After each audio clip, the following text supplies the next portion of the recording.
This is Street Knowledge with Chris Graham. Welcome to the podcast. Chris Graham going solo today on the podcast. Tomorrow we'll have Seth Megginson. He'll join us to talk about the NBA Finals, NHL, Stanley Cup. As we head to Game 5 there, Caps up 3-1, and we'll see what else we get into with Seth. And we'll talk to Scott German later this week. Talk some more UVA sports as we like to do here on the podcast. But today, going solo, and I think I'll start with NBA Finals and NHL. And first, I want to kind of go around sports today. I'm not going to talk so much about the hardcore ins and outs, X's and O's. We'll save that for the rest of the week. We'll talk around the periphery a bit.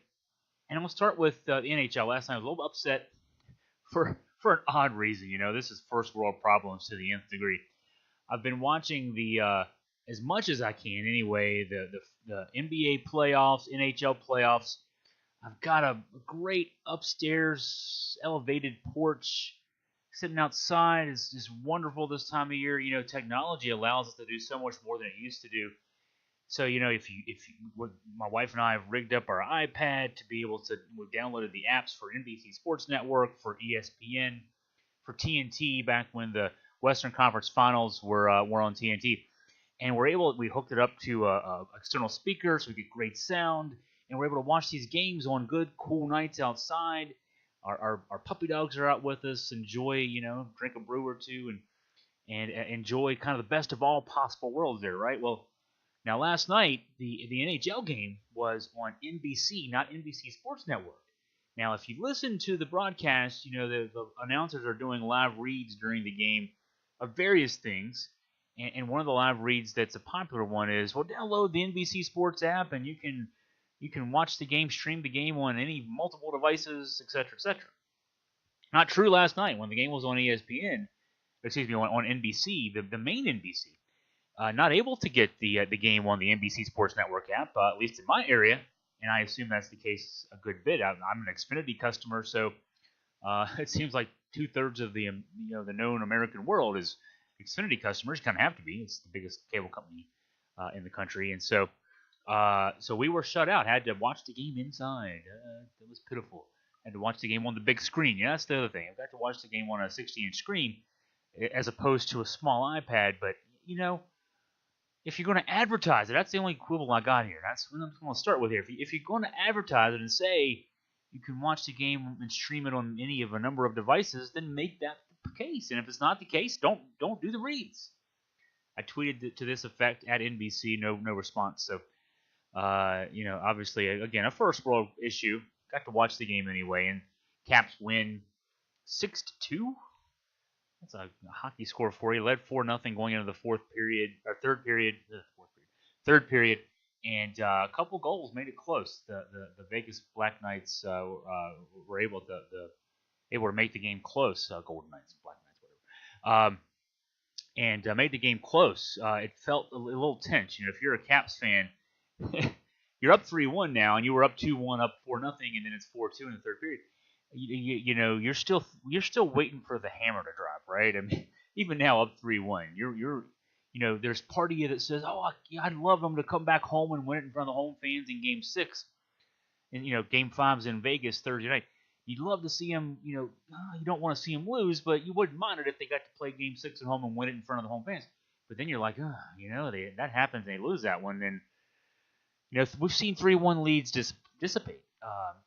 The NBA Finals a couple years ago as a great example of that. The heavily favored Golden State Warriors coughed up a 3-1 lead to the Cleveland Cavaliers and lost that series at home in Game 7. This Game 7, if it goes that far, would end up being in Vegas. And 2 of the next 3 are in Vegas. So that's, it's not over. It's 3-1. It's not over.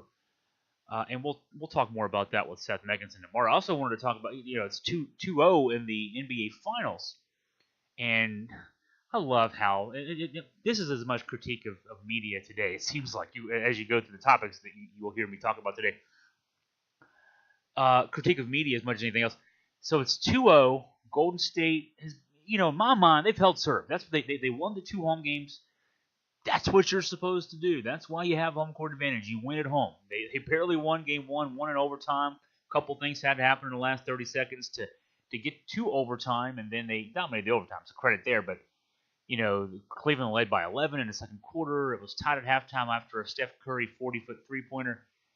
That game was back and forth, and honestly, Cleveland should have won that game.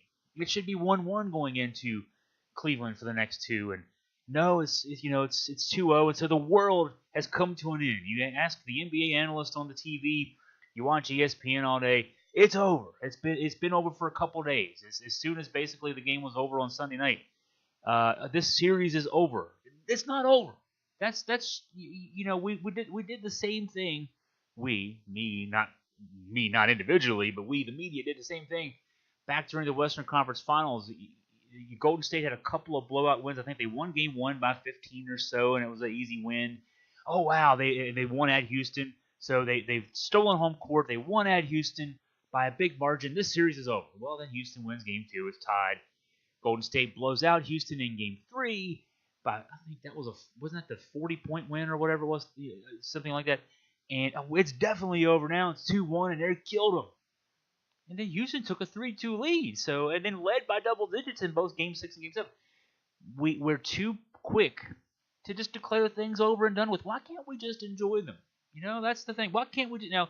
And I say this, and we'll talk more about this with Seth tomorrow night as we're heading into Game 3 of that series in Cleveland. I fully expect Cleveland's going to give a damn good shot to Golden State. I expect to win the game.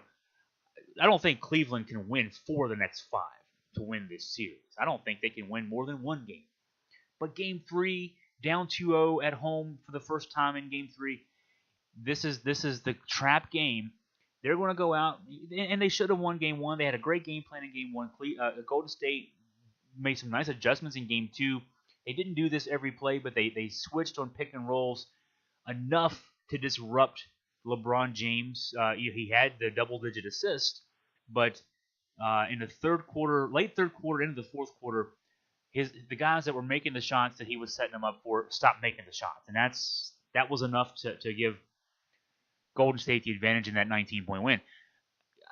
I just think you're going to see those role players make the shots they were missing in Golden State. You're going to see J.R. Smith. You're going to see Kevin Love knock down some shots. George Hill's been playing well in this whole series. So it's not over. It's going to be 2-1 after tomorrow night. And when that's the case, then we're going to start talking, oh, wow, now it's a series again. Well, it's a series now. I remember saying this back many radio shows ago, back in my history. So before these podcasts, before my work on ESPN, I did a lot of Summer League Baseball, Valley League Baseball. I did 5 seasons of that, 6 seasons, 5.5, almost 6 seasons of that. But before that, I did a show called ACC Nation. Before that, I was the co-host of a daily show on a local station in Stanton, Virginia, 10 miles from where I am now. And I remember we were doing a broadcast during the ALCS 2004. You know what I'm talking about here now, the 2004 ALCS when the Yankees led 3-0. And then Boston came back and won. I remember before Game 3, I gave the same argument. Hey, it's 2-0. All New York did is win the games in Yankee Stadium. Wait, and the series doesn't start until somebody wins on somebody else's home field. I remember that argument. Well, okay, they won Game 3, and then Boston came back and won the next 2, and then won 2 on the road. I think we get too much caught up into, again, and now in 7-game series lore, 2-0 leads, 3-1 leads, and it's insurmountable. Well, you know what? If you go out on the playing field, or court, or the baseball stadium, or the hockey rink, and you're thinking, I've got to win 3 games tonight, you're not going to do it. But professional athletes, professional coaches don't do that. They don't go out with that mentality.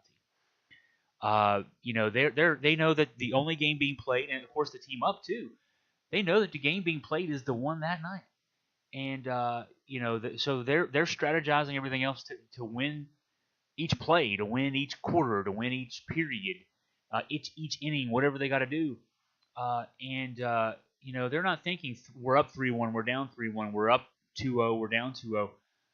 They're trying to win that game. They're competitors, and that's what they do. And so it's us as fans, as sports writers, sports media.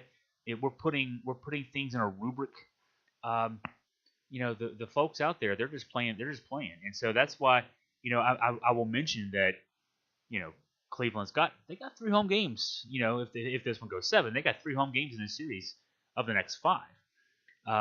In Las Vegas, Vegas has 2 of the next 3 games in that series are on their ice if it goes 7. So Game 5 is very important for both Vegas and for the Caps. And in Game 3 tomorrow night as well for Golden State and for Cleveland. So we'll talk more about the X's and O's part of that tomorrow with Seth, but just thought, I love talking about the stuff around the game. So let's switch some gears here. Let's talk some more sports media. So, when I'm working in the home office here at Augusta Free Press, my day is broken up in lots of different ways. I mean, we run a marketing and web design business, so there are periods of days sometimes that are spent designing a website or doing marketing work for clients. Of course, I'm writing stories for Augusta Free Press, sometimes recording a podcast like I'm right now. I'm working on a new book, just started work on a new book that will be more of politics and memoirish in nature. So, but during the day, we leave sports radio simulcast on TV. So, of late, and also we'll break in some podcasts in between. So of late, my addictions have been Dan Patrick's show in the morning on NBC Sports Network, and then I flip over to CBS Sports Network and watch Jim Rome, and then Tiki and Tierney. We'll occasionally flip and watch some of the ESPN programming.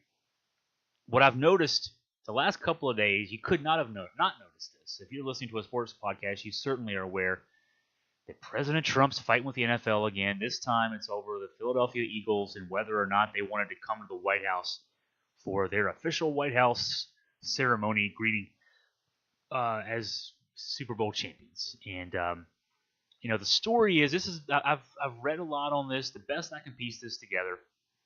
The Eagles were scheduled to come in today, as it turns out, and it's been scheduled for at least the last few weeks. And the Eagles did let the White House know that there weren't a lot of players interested in attending, less than 10 players interested in attending. But the coach, Peterson, the owner, Lurie, some other front office folks, and a few players were planning to come. And so that's what the Eagles thought was going to be the traveling party. Now, obviously in past years, dating back, gosh, I don't know how long, in my lifetime, I can just, in my mind right now, I'm seeing Ronald Reagan with teams, greeting teams to the White House. So I'm not sure if it predates that. It certainly probably does. But, it's certainly in my lifetime, it's been something that's just tradition. Republican, Democrat, whoever, the teams are honored by the White House and they get to go visit and, whatever. And there's a ceremony and, you tend to give the president of Jersey with his name on it and number on it, and, everybody's happy. Well, with Donald Trump dividing the world, that's not been the case since he took office. Famously last year, the Golden State Warriors won the championship, didn't accept a visit.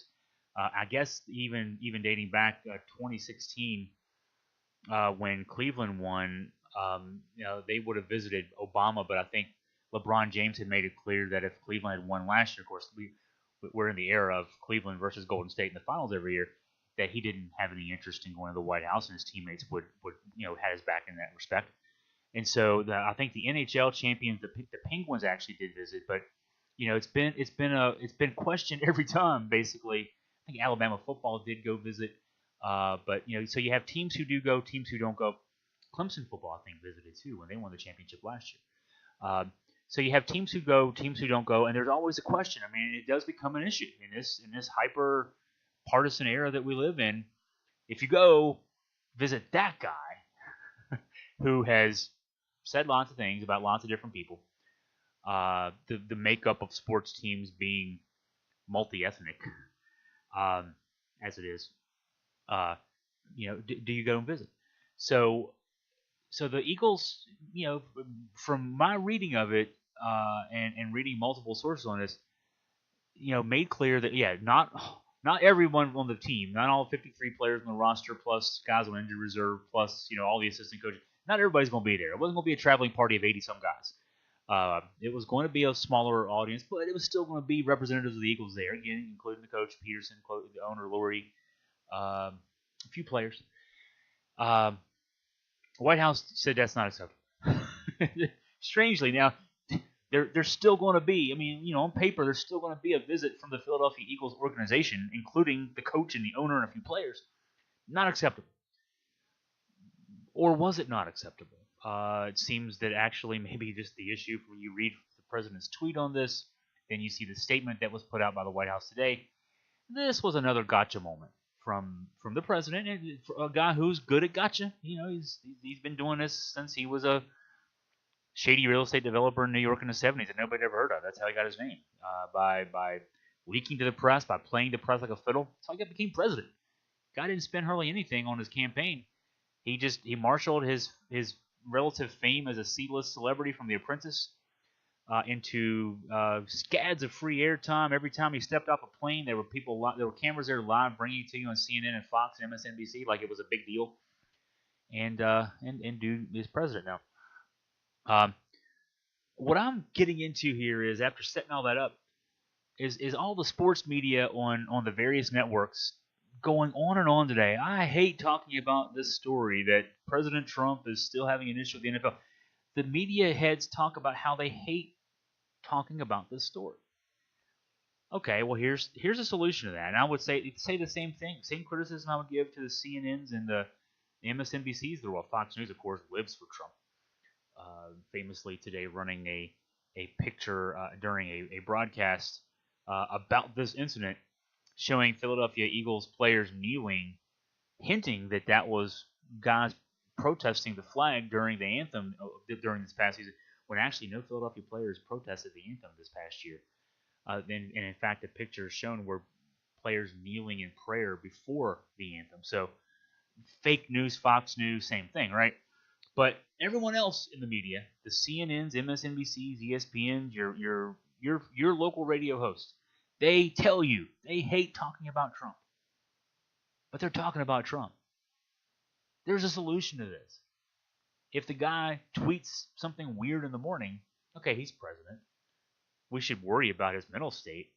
But every time he tweets about Jeff Sessions, if he tweets about LeBron James, if he tweets about the NFL, if he tweets about Kim Jong-un, we don't have to stop the presses, have a breaking news alert. I have an AP News app on my phone. I check it first thing in the morning and several times during the day because I'm waiting to see the latest Trump tweet. Well, you don't have to go to Twitter. AP will tell you. The Washington Post will tell you the latest ramblings of this guy. If you hate talking about the guy, stop talking about the guy. The guy lives for the press. If you don't give him press, he's going to stop talking. I had the same theory last year. I got in trouble with some people for saying this. We're based not far from Charlottesville. I'm a University of Virginia alum. We do a lot of UVA sports coverage here. I've got a UVA tattoo on my shoulder. I mean, I bleed orange and blue, right? So Charlottesville last year becomes a flashpoint for neo-Nazis, white supremacists, KKK, and even worse people, because of the issue in Charlottesville raised by the city council wanting to take down statues honoring Robert E. Lee and Stonewall Jackson, two Civil War generals. And even though cities and towns across the country have just taken them down, Charlottesville still has theirs up, ironically, after all this discussion. But because of that discussion that was started in Charlottesville, and because Charlottesville is such a mamby-pamby town, I'm a liberal. I can say this. Just do it. Just pull the Band-Aid off. Just knock them down. Whatever. Okay. Like many, again, cities and towns across the country have done. But because we've lingered it out here and still are lingering it out here, still delaying the inevitable, it's become a flashpoint. And last summer there were two rallies, including the one August 12th, that changed a lot of people's perspective of the world, mine included. And I'm someone who grew up wanting to be a civil rights attorney, so I mean it's had that much of an impact on me. But I argued going into that day, and I would still argue today, that if you get a few dozen KKK people saying they want to march in the streets of your town, and you let them, and you ignore them, you're not giving them the keys to your city for a couple hours. They don't want to have a rally that nobody shows up to. They're having the rally specifically specifically to piss you off, right? They want to piss off the libs. That's what Trump tweets every day. He tweets numerous times a day. He just wants to piss off the libs. If you don't let him piss you off, they'll stop doing it. You let them march. You let them march from one park to one statue to another, and if nobody's there to record the event, nobody's there shouting at them, nobody's saying go back home, they'll have their little party. They'll go to the park afterwards and have a cookout, and then they'll go home. They want the attention. I mean, all you have to do from last August 12th is look at the fact that they didn't have their speeches. They didn't do. They went to a park not far from the two statues to reorganize. Right? They didn't have. They had no plans for an actual rally. No plans for an actual event. They wanted to get people throwing stuff at them. They wanted to throw stuff back at them. They wanted chaos. They wanted to run somebody over the car. That was the plan all day long. And I got it. They got what they wanted. They had people out there shouting at them. They got the headlines. They got, somebody died. I think her birthday was in the last few days. Would have been her 33rd birthday. I mean, they got what they wanted. You give these people what you give. Basically, these are real life trolls. From the president on down to your white national sympathizer on the streets of whatever town it is, protesting whatever they're protesting. They're trolls. They're real life trolls. And how do you deal with trolls on the internet? I know I've dealt with them. I shut down my Facebook.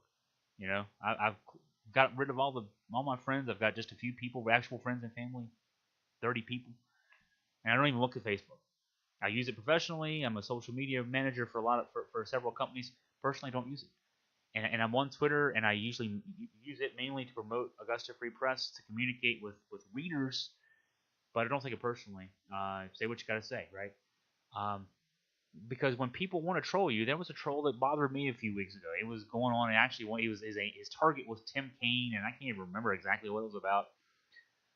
But it turned into this guy was tweeting about a story I'd written about U.S. Senator Tim Kaine, and I got included in the and I didn't take kindly to the tweets just because it's got my name with it. I'm not going to let you say something stupid in my name. Eventually, the guy blocked me. I felt pretty good about that. I did engage that person, but outside of that rule, I mean, that's what they want. They want you to spend time thinking about what you're going to say next. They want to get under your skin. They don't want you to get under their skin. That's when they block you. I felt like that was a victory, by the way. But in any case, so yeah, Trump does this. We know he does it for the reason he does it. If we just stop paying attention to it, it'll go away. And credit now, I did see this news. As I was researching this topic, I came across a quick news item. LeBron James and then Steph Curry confirming, both saying today in pregame media events, game tomorrow night, but in between travel day media events, I should say, heading into Game 3 of the finals, both confirming that neither team has any interest. Whoever wins the finals basically has no interest in visiting the White House as long as Trump's president. So, I guess an invite will be sent out and then pulled back, and then Trump can throw a fit about that, and we'll write and talk more about it, and we'll pretend like we hate talking about it. We don't hate talking about it. We think it drives eyeballs to messages. Can I now break the secret down for you? Why CNN and MSNBC and ESPN and NBC Sports Network and CBS Sports Network and every talk radio show, political and sports, continues to talk about this guy? It's because they think it gets eyeballs, it gets ears, it gets clicks, and that leads to advertising dollars and it gets everybody richer. That's the secret. That's not much of a secret, but that's why you do it. That's why you pretend you hate talking about the guy, then you keep talking about the guy, and you know that what the guy says is divisive, and you know that it's not good long term for us as a society. But you know what? Short term, cha-ching, right? So we hate talking about Donald Trump, and I'll agree, and I'll stop talking about Donald Trump, and let's go switching gears once again. Talk about the NBA Finals broadcast. I'm a relatively I'll preface by saying I'm a relatively recent convert to hockey, as being a hardcore fan. I started watching the the playoffs this year. Watched the first couple of Caps games. Actually, they lost those 2 games to Columbus in overtime, and then they had to kill. In the third game, also went to OT, and they had to kill a penalty before winning that game. And it's hard to believe that 7 weeks later, that being down 2-0 in the first round series, having a power play to kill in overtime, sudden death overtime, that they're now up 3-1 in the finals. But I'm a relatively recent convert to watching hockey on a consistent basis. So I can't really judge for you the quality of the broadcasting over time, but I can definitely do so for the NBA. And it's hard, we're talking about on the court how bad the referees have been in this series, and they've been bad just in the sense of being inconsistent. Missing calls, but missing the same call, seemingly on consecutive plays, and making some egregious decisions, just interpreting the rules in strange ways, and then missing some calls, and then making up for it by being overly draconian in the makeup call, technical fouls called that after arguments that resulted from egregiously missed calls. I mean, so the referees are the referees. We've been talking about that a lot, but what we don't talk about a lot is, and this may be subjective on my part, maybe it's just me that says this, but man, that broadcast team of Mike Breen and Mark Jackson and Jeff Van Gundy is not good. They're not good. They're the team that ESPN is invested in, and I guess I'm tarring Mike Breen probably a bit much here. I think he's a decent play-by-play guy. He's not Al Michaels. He's not Dick Stockton. I'm going to talk about Dick Stockton, Marv Albert. Marv Albert still works for TNT. He did all those games for NBC in the 90s and the early 2000s. Dick Stockton back in the day, back in the 80s with CBS. That's when I was a kid and I was a fan and started to become a fan of the NBA, of sports in general. And man, it just seemed bigger. I tweeted about this the other night. It seemed bigger back in the day. The games seemed bigger, and you had the Celtics and the Sixers in the Eastern Conference. One of those 2 teams would emerge. They usually would play the Lakers. Actually, a couple times the Houston Rockets got in. Different iterations. The Moses Malone-led Houston Rockets, and then the Akeem Olajuwon, Ralph Sampson Houston Rockets.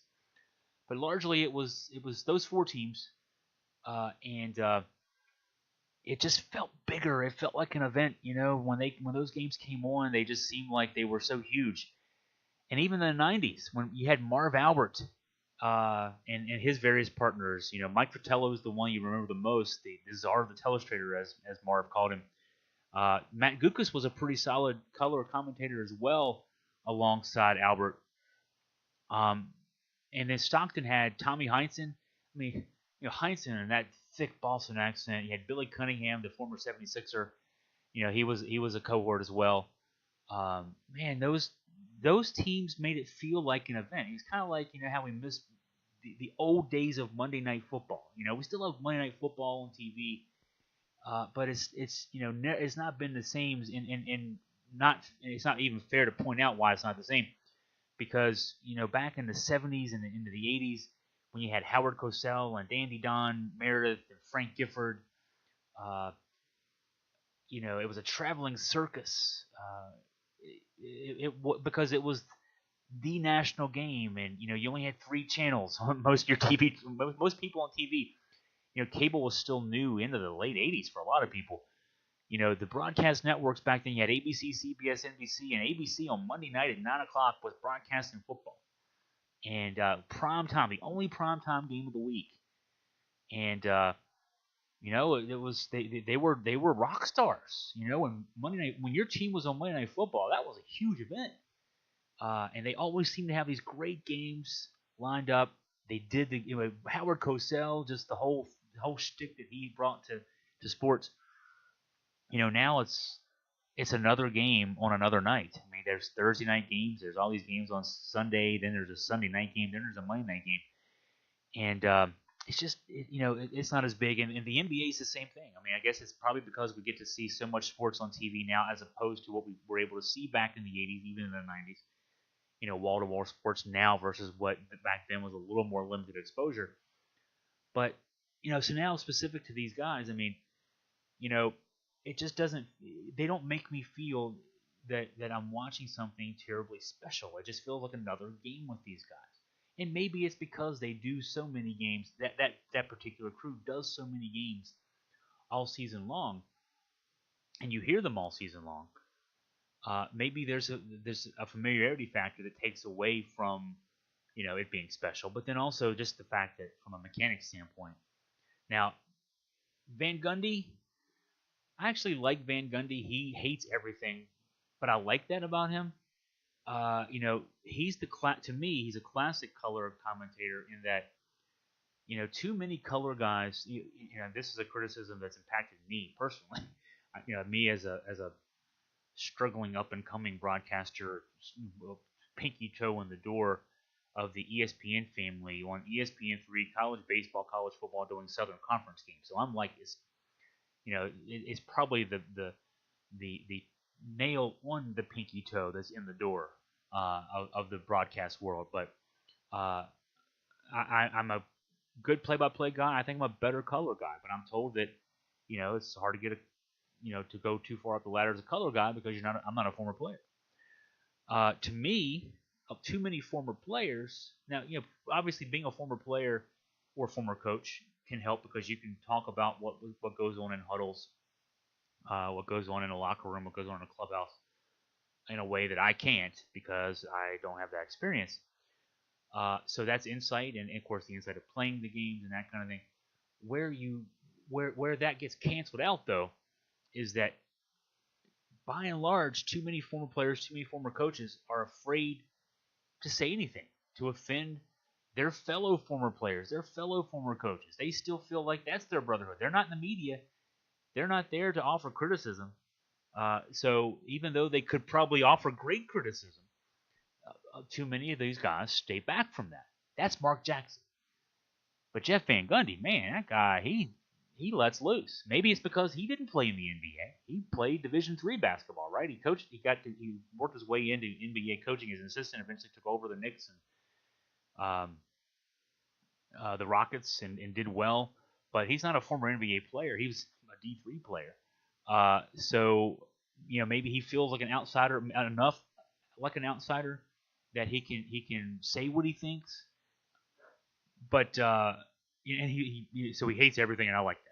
Actually, his curmudgeon shtick is perfect. Mark Jackson doesn't really offer a lot of insight. And maybe that's why he got fired as coach at Golden State. He was famously the coach of Golden State right before this run. He got fired the year before the run of now 4 straight appearances in the finals, 2 championships the last 3 years. They're favored to go 3 for 4 here in about a week. And at the time, that move seemed like, well, gosh, this Golden State team, this franchise, had struggled for so long. I think he won 52 games his last season. And why are they firing this guy? Why are they getting rid of this guy? Well, now you hear him on a regular basis calling NBA games. You actually can see why. There's really not a lot of insight there offered. He's my guess, and this is just a guess, that the insight he brought as a coach was probably he was a player, the old kind of what they call a player coach. Got the players on his side. He was able to sort of manage things. I'd say this about Ty Lue, kind of holds the clipboard well. And they had talent on that team, but folks above him in the administration there, running the Golden State Warriors operations, saw that they could get somebody in there with a little bit more acumen as far as the game goes, and Steve Kerr has proven to be that guy. They brought systems in, defensive, what they do defensively, what they do offensively. Clearly, I mean, Jackson's a roll the ball out there coach, and Steve Kerr is a detour-oriented guy. A lot of talent on that team, but there's really not a lot more talent on that team aside from Kevin Durant being added in the last couple of years than what Jackson had access to. They're winning championships now, not just 52 games. So I don't see a lot of insight out of Mark Jackson. Then the other thing I don't see out of Mark Jackson is that he can hide his disgust for the Golden State Warriors. When you listen to him call a game, when you listen to him call a Golden State game, there's an overwhelming amount of negativity towards Golden State, and you could argue that maybe because I hear this criticism from UVA basketball fans about Dan Bonner, a UVA basketball alum. He was a former UVA women's basketball coach. I know the guy personally. I know he's very proud of his UVA heritage, just like I am. But when he calls games, ACC games, he really does a great job of hiding that. And to a point where some UVA fans say, "Well, Dan sounds like he hates UVA." I think he's doing his job as a result of that. So you could say the same thing about Mark Jackson. Well, Chris, maybe Mark Jackson, is just hiding. He's trying to cover for his secret sort of fandom of Golden State by being critical. I don't read it the same way. I think there's bitterness over being fired by this team, and now they're winning all these games, and they could have done it on his watch, in his mind. So you got a guy who doesn't offer a lot of insight. All he does is talk negative about one of the teams. It really ruins the broadcast. I think Doris Burke is sitting right there. She's a sideline reporter on the finals broadcast. She does color commentary all season long. She's great at it. Now, here's one problem. She's a she, right? Maybe that's why she's not doing these games in the final. She's a she. She's also damn good, and she's a former player. She played college basketball. Didn't play at the professional level because I think this is right. When she was of age to come out after college, there was no professional team. I think that's right. She's in her 50s now. So she predated the WNBA and by I think around 8 or 10 years. So she didn't play at the pro level, and she played at the college level. Never coached. I don't think she coached at because she started early as an announcer. So but that said, she's good at what she does, and she's much better at what she does. Much better at what she does than Mark Jackson.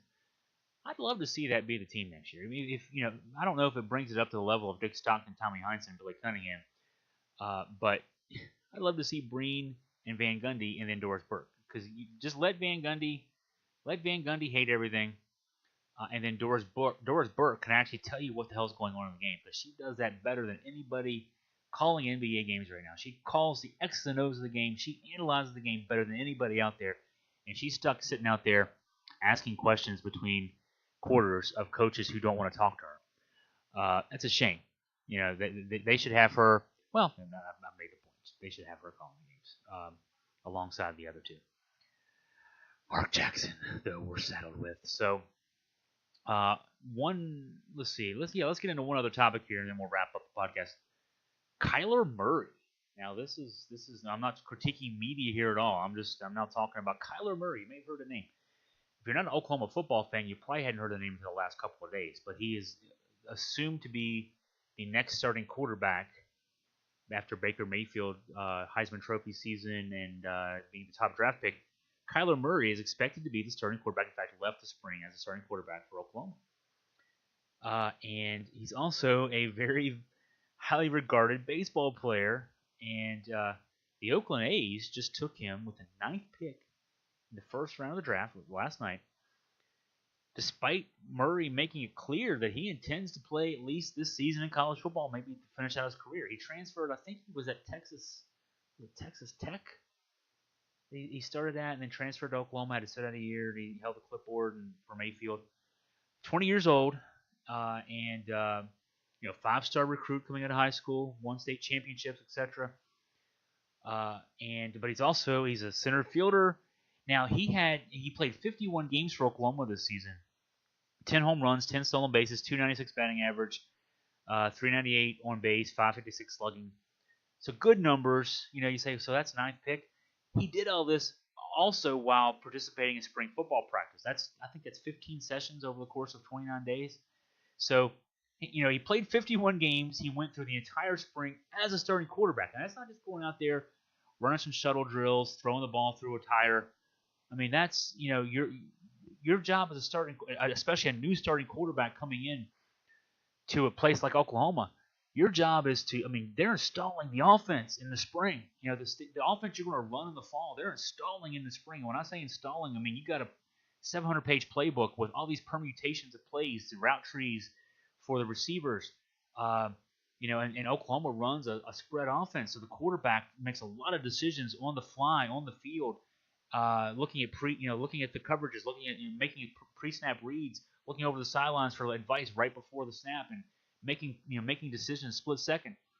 That's all the stuff you see on the field in the fall is installed in the spring.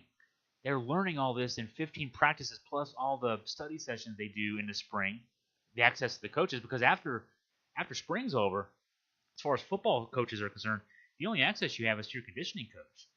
They can't coach you up all off season long. I mean, they have limited exposure to you. So he had that kind of a baseball season with that kind of a football off season.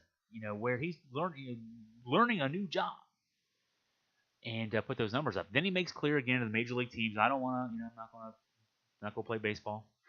And he still gets drafted ninth. Now here's the decision you're going to make. And here's the pros and cons of a decision. So, starting quarterback at Oklahoma. Now Baker Mayfield, most recent starting quarterback at Oklahoma, first pick in the NFL draft. So there's your possibility, right? You do well at Oklahoma if you're Kyler Murray, you can be the first pick in the NFL draft. You're already the ninth pick in the Major League draft. Now here's what that translates to. Right away. $4.76 million is what it translates to. Signing bonus and that's what you put your name when you put your name on a piece of paper. That's what the slot at least is generated in your name. Now, so Murray is 20 years old. He's 5'10". Does that number stand out to you in any way? He's a quarterback who's 5'10". Now, there's Russell Wilson's a quarterback who's 5'10". Russell Wilson's successful. Baker Mayfield, probably legit 6'0". 6'0 and a half maybe. But generally speaking, quarterbacks 6'2", 6'3" are short. 6'4" guys are what NFL teams look for. 5'10" is a few inches off that, okay? So now, and Russell Wilson, of course, now he played baseball at NC State. He was drafted, was it Texas or Seattle? I think it was Texas, and he eventually signed with Seattle. After that, I think he's even his contract's been moved around for vanity purposes a couple times. I think it was Texas out of college that picked him. $200,000 signing bonus. He was fourth round pick, fifth. He was somewhere. He was obviously a lot lower than a ninth pick in the first round. And he's made a career in the NFL. He was a second baseman in college, middle infielder. I'm pretty sure it was second base at NC State. In fact, the reason he went to Wisconsin for a year was because of a falling out with his former or his Ben coach, now former NC State coach, former UVA assistant coach, Tom O'Brien. Basically said to him, if you can't be here in the spring for football going into your senior season, then I'm going to make someone else starting quarterback. And played baseball, and he left and went to Wisconsin for his grad transfer year. And obviously led in the Rose Bowl. Things worked out great for him in that respect. But baseball was the cause of him going to Wisconsin for a year. So back to Kyler Murray. Decision to make. Play baseball? I mean, sign right away. And, of course, there's no guarantee. I mean, no guarantee of anything. There's no guarantee if he stays a quarterback at Oklahoma that he's going to, do anything other than maybe tear his knee in the first series of the season and have his career over with. He could play great for 2 seasons, be drafted in the NFL, even at 5'10". He could have 2 great seasons, and then the NFL say, you're 5'10". You're not going to play quarterback in the NFL. So then could he fall back to baseball? It seems like what he says he's going to do is he'll sign, at least theoretically, if Oakland's amenable to this, which they took him knowing that he wants to play football. In fact, they've issued a statement saying they will be big Oklahoma football fans this year. They'll watch Oklahoma play for 12, 13, 14 games this year. So it sounds like they're willing to sign him on the proviso that he won't play. He won't move right away to rookie league, which is what a pick would normally do at this stage. You're drafted now, actually, usually a 9th round pick or a number 9 pick in the first round, I should say. Would in the first, if he's going to start baseball as his professional career. He may go to a rookie league team, those half-season rookie league teams that start after the draft. He may even, a guy that picked that high might even start in low A. There's 2 levels of A, kind of weird to say. There's 2 levels of A, then there's double A, then there's triple A, then major league. So there's a rookie league below low A. rookie league, that's the half-season league, starts middle of June after the draft's over. It tends to be where you send your lower pick, your lower round picks who are college guys or high school guys to start their career. First round, ninth picks tend to start again. They tend to start a little higher. Maybe he spends a week or two at rookie league, but then transitions to your low A team. Maybe finishes the season at low A or even high A by the time the season's over. I mean, to give an example of this, Ryan Zimmerman was the fourth pick in the draft. I want to say that was 2004. He started in Double A, and he was in the bigs by September. Called up in September, and then the thought was they'd give him seasoning then, and then he would go to camp the next year and have a chance to make the full, the big league roster. He did, and he never looked back. So that's also a route that high first round picks go. I mean, you can see that route, or you can start a little more conservatively. But Murray, it doesn't seem like. I mean, if he signs, maybe he goes to an instructional league, because the idea would be this is June. Camp for Oklahoma, I would assume, starts late July. So there's 6 or 7 weeks between now and that he could go. I would assume this would be the case. If I were Oakland, this is what I would ask him to do: go to the instructional league, swing a bat. Maybe get into some extended spring training games if they still are going on at this stage. And whatever is going on in instructional league, basically in Florida, or they're probably in Arizona, on the West Coast.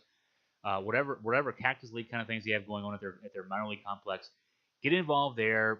Take some BP every day, do some stuff, earn your money.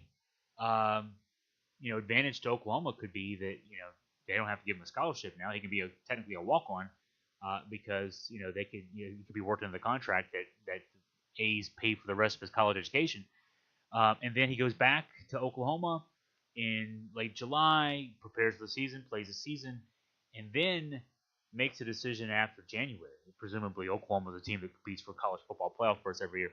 Presumably in January, then he's got to make a call. Do I want to continue this? Do I want to go to spring training with the A's?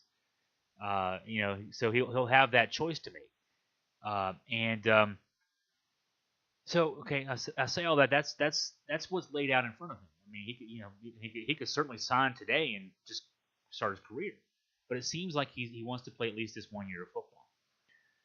So here's the risk: $4.76 million. Now remember, I brought the Russell Wilson example, and Jeff Samardzija is another great example. Jeff Samardzija has actually played 12 Major League seasons, which I didn't realize that until I saw this number when I was researching this part of the podcast. 12 Major League seasons. I didn't realize that. He was a first-round talent wide receiver at Notre Dame. You might remember back in the mid-2000s. But he's also a pitcher. Now, I always thought that was funny. He was a wide receiver in football, and he's a pitcher with a plus fastball, 95-mile-an-hour fastball at his height. And he wasn't a quarterback. I thought, why is he not a quarterback? But Samardzija decided, he was a potential for expected first-round pick as a wide receiver. I mean, he was all-American caliber wide receiver, but also top shelf Major League star. Now his career has not turned out. He's not Max Scherzer or Clayton Kershaw, but he's pitched in 12 Major League seasons, so it's hard to criticize certainly. And here's another reason not to criticize: $88 million in career earnings. Obviously, taxes and stuff going on that, but $88 million in career earnings. It's hard to imagine that Jeff Samardzija, first-round draft pick wide receiver, would have made $88 million in 12 football seasons if he had played 12 seasons. You've got to be Des Bryant or Julio Jones to bring in that kind of cash. And of course, they'll bring in more cash than that, but even longevity career slot receivers, which is likely what Samardzija would have been if they played 12 years. That's $7.5 million a year. That's hard to imagine that's the case. Now he was a wide receiver and pitcher.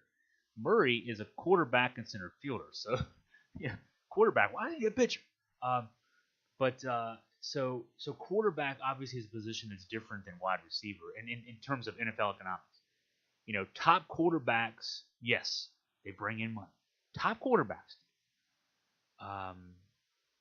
second-tier quarterbacks, not so much. I mean, if you're a late first-round pick, second, third-round pick, Wilson had to famously. I mean, I think Wilson was a third or fourth-round pick, and I'm sure people will correct me, and I'll correct myself when I look it up afterwards. But he was not a first-round pick. He was a third or fourth-round pick, and he was playing under a rookie contract those first couple of years. I mean, it was $500,000 or $600,000 a year.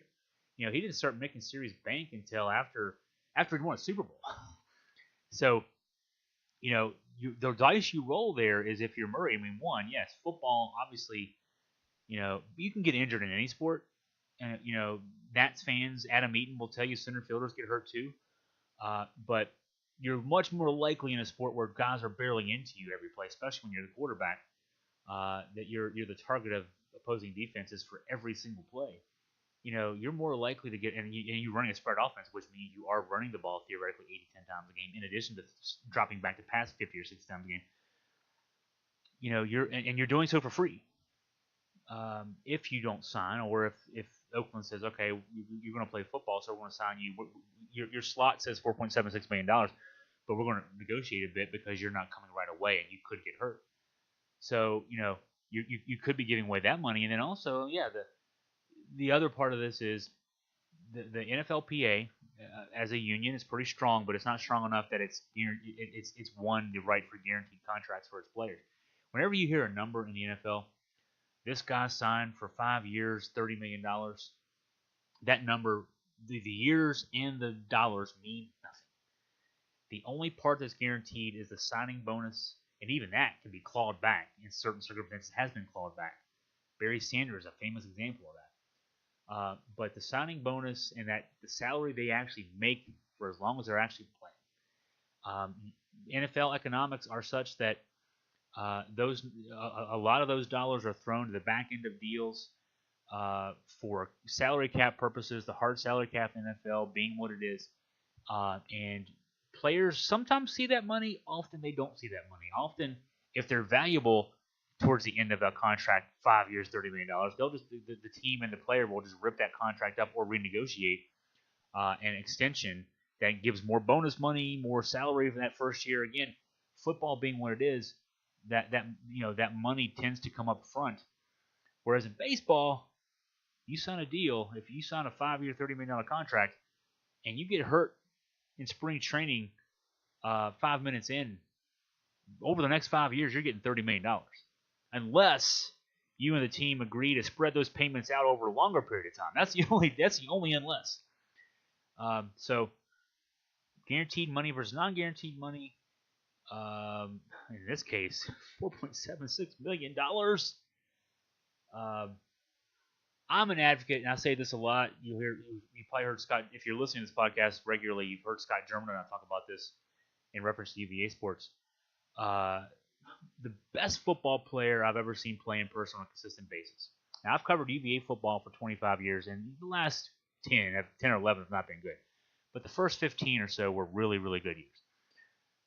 Players like Matt Schaub, Thomas Jones, James Ferrier, Jamie Sharper, Sean Moore, Herman Moore.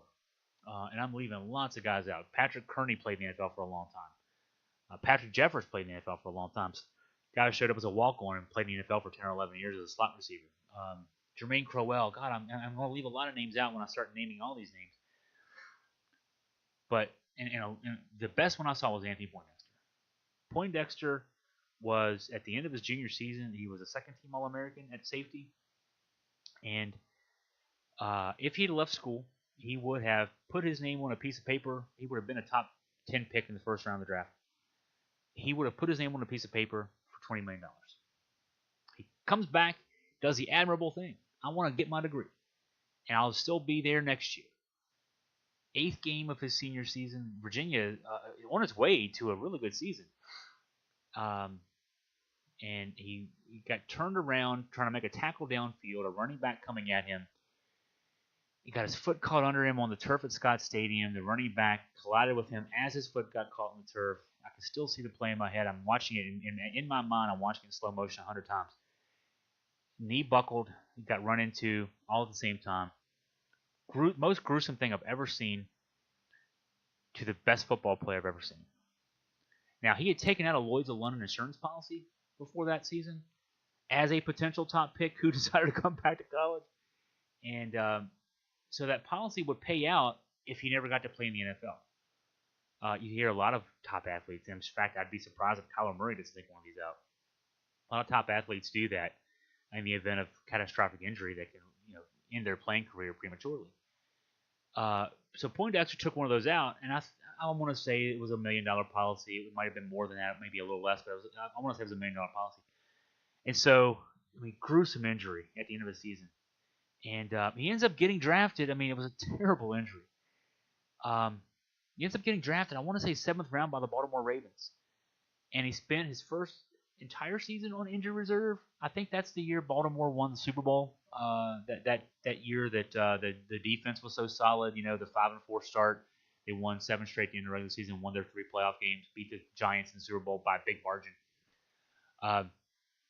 He was. I want to say he was on injured reserve that year. I know he was there when they won the Super Bowl. The next year he got in to a few games only on special teams. So he played in the NFL. No Lloyd's of London. 7th round pick. You sign for pretty much what they put in front of you. Small signing bonus, small salary package. NFL minimum at that time probably around upper hundreds, maybe $190,000, $195,000. So a couple of years of that, a little signing bonus. Maybe he made $500,000 in his career. Again, take taxes out of that too, right? So maybe he made that amount of money in his career. As opposed to the $20 million he was going to sign for the year before. That's the risk you take. That's the risk Kyler Murray's taking. That's the risk any athlete takes, of course, get down the field. But those are the stakes for Mr. Murray. It should be interesting to see what he ends up doing. And I think he's going to go.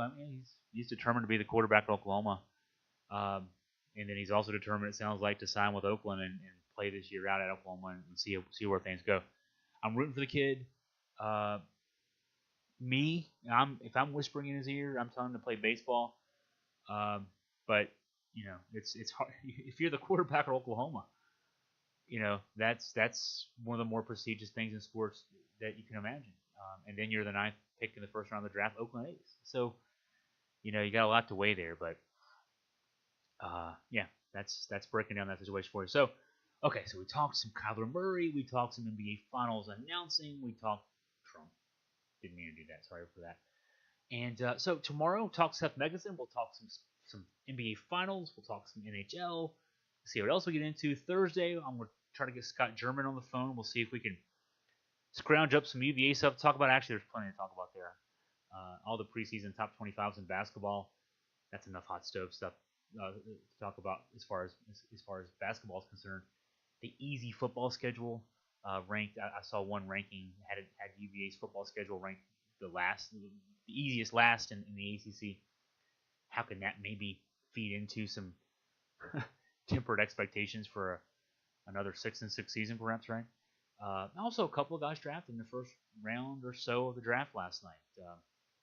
Daniel Lynch and Jake McCarthy both getting their names called. Team didn't do this well this year, injuries being an issue, but a couple of guys getting their names called. So we'll probably talk about that as well. So that's what's coming up later this week. I want to thank you for listening to the podcast today. And please, continue to check us out on iTunes. You can subscribe to us, get these downloaded straight to your phone. That way you don't miss us. And that will be cool. So I'll sign off the podcast for today. As I always do, wahoo wah.